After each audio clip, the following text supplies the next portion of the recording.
Hello! Today I'm going to reorganize this palette of M.Graham watercolors. It is a complete mess in there, so let's get into it!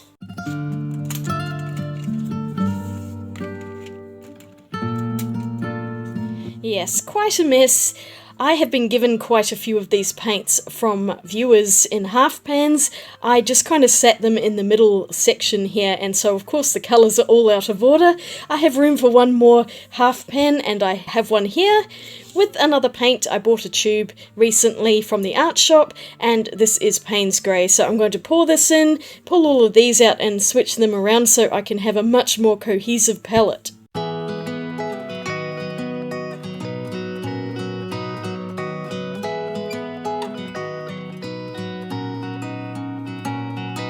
Here we go, I've pulled them all out, cleaned them up a bit. Some of them were such a mess. They had paint sticking all over them from other pans and themselves. This dioxazine purple is permanently stained on there. But I've sorted them into what I think is the colour order I want. So purples and reds going into oranges here. I've put the three brown colours that I have up in this corner because they're kind of reddish brown. And I have one more down here which is a raw umber. It doesn't really fit anywhere else, otherwise I'll have to move a green down to the blues. So I'm just going to put the raw umber in this corner. I've got my yellows and greens, and then I've got all of my turquoises, blues, and the blacks up this end with that brown. So now I need to roll up another one of these charts. Ah, what a pain that is. There we go, one beautifully clean palette, for 5 minutes at least until I start making a mess of it again. So I will swatch this card out. I might actually do a bigger swatch in my sketchbook as well, because it's been ages since I've painted with these, and I'll do an update version of that. I'll do a quick swatch on here first. There's not much room for anything other than the names, so I'll do a larger swatch in my book shortly. I also alternated colours here so that they wouldn't run into each other, though that didn't quite work on the next level, as you'll see in a minute. But overall I'm really happy with the order that the paints are in now. It makes a lot more sense. But this is a rather strange palette because, as I said before, I was sent some of these colours by viewers. Probably about a third to close to a half of the palette is not actually colours that I've chosen for myself, and I don't actually have tubes for all of the colours either. Some of them are just whatever is in the half pan, and then if I run out I can decide if I'm going to buy a tube to fill it up again, or maybe I will pick a different colour. This is why I have rather a lot of blues and yellows in particular, also quite a few purple colours. But you could just see how vibrant and saturated M.Graham watercolours are. They're really beautiful and they reactivate in water like a dream. This is because they do have a honey base, and so they never really fully dry out in the pan. I've had some of these for a very long time, a couple of years now, and they're still tacky. So they can be a little bit difficult to travel with if they start to run everywhere. I tend to prefer to have these in the studio where they lay flat and don't tip sideways in a bag or something like that. So I finished painting this one and immediately went on to painting some larger swatches in my watercolor sketchbook, adding water first and then letting the paint run. I mean, look how beautifully that dioxazine purple dispersed. Of course I ruled the lines too closely together, and I'm going to make a mess in a little bit because the paints are wet, but I really wanted to paint them in order this time so you can just see what they look like next to each other. Quinacridone violet is running into cobalt violet, oops, and mineral violet too. I did actually fix all of these up a bit later. Ultramarine pink is one that was sent to me by a viewer, and I'm on the fence as to whether I like it or not, but look at that quinacridone rose next to it. It's just insane. It ran everywhere. What a mess, but it's such a beautiful colour, and it's much more intense than the quinacridone red next to it, as you can see here. They have a very nice permanent alizarin crimson too.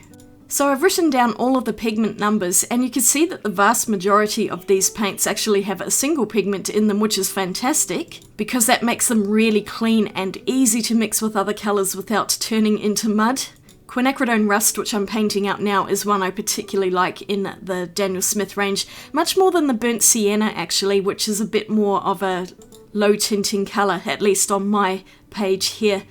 I like the Burnt Umber though, so I don't know that I would replace the Burnt Sienna. I think I've only got a half pan of that.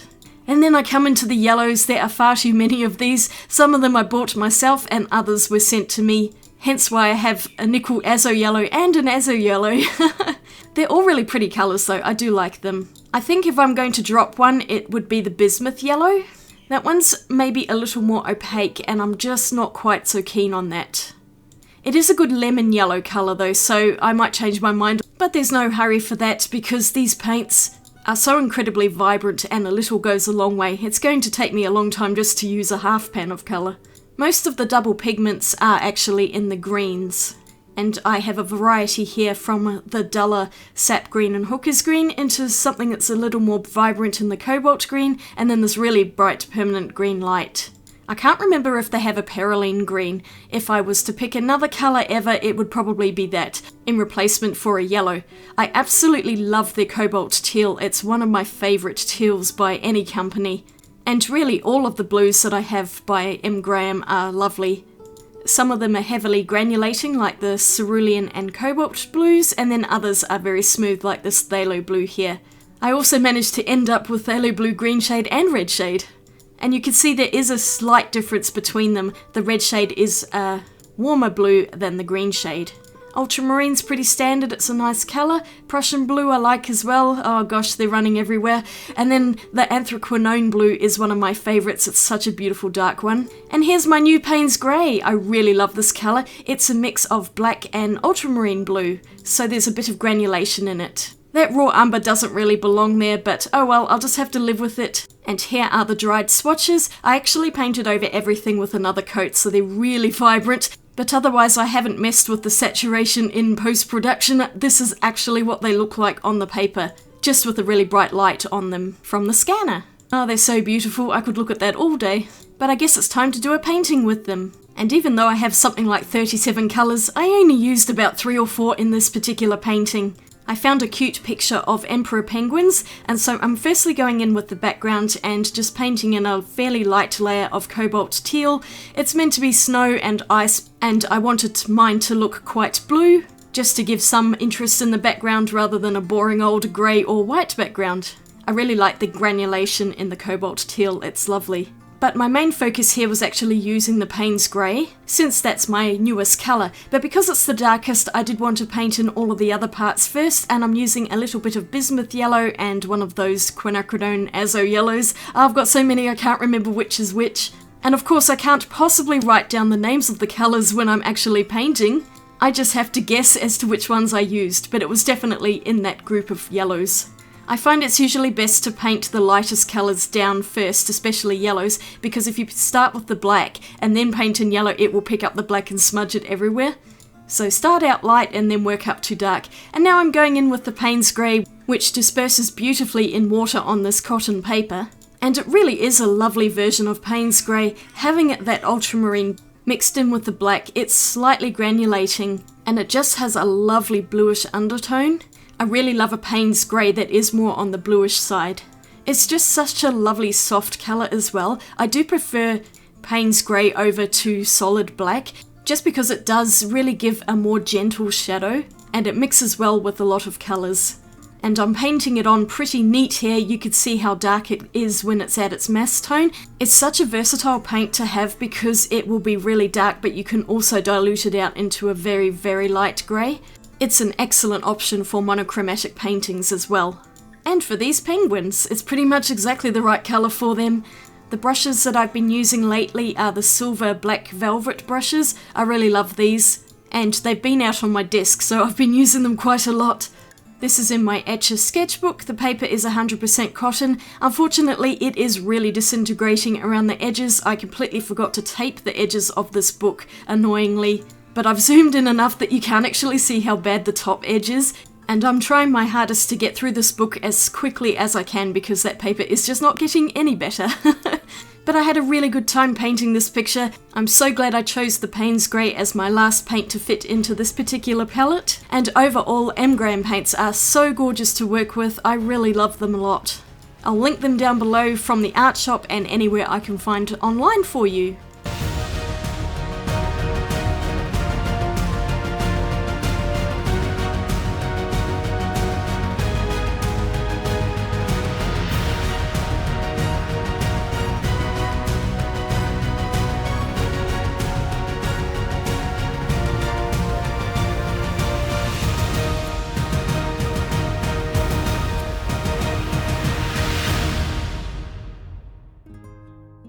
Here's the finished painting. I fixed up its flipper a little bit because it wasn't the right colour, and I am quite happy with how it turned out. This Payne's grey is lovely, and I think the rearranged palette looks really good. Rather a few too many yellows and blues, but otherwise I do quite like it.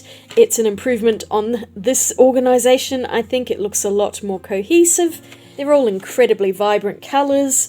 I really like M.Graham paints, they're lovely to use. Let me know in the comments what are your favourite colours by M.Graham, and are there any that I'm missing out of this palette that you really love? Although I don't think I'm going to be adding to this palette for a long time yet, I'm quite happy with what's in here.